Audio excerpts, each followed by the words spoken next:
on a beaucoup parlé en France. Il y a eu ce Qatar bashing à un moment, disant que le Qatar voulait acheter la France. Il faut relativiser les choses et, passez-moi l'expression, il faut se calmer à ce sujet. C'est vrai que le Qatar a investi en achetant des symboles, en achetant le PSG, ce club de foot, évidemment, ça a fait couler beaucoup d'encre.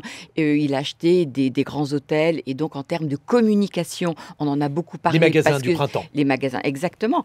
Mais en termes véritablement d'investissement, il faut beaucoup plus regarder du côté de la Grande-Bretagne et même de l'Allemagne, où les investissements sont bien plus importants. Donc je crois que là, c'est un élément intéressant aussi à avoir en tête, de sortir de cette idée que le Qatar fait tout en France et que c'est le seul intérêt. Ça correspond à cette volonté de diversification du Qatar, d'avoir des relations avec la France, mais comme on l'a dit tout à l'heure, le Qatar abrite aussi une base américaine sur son territoire.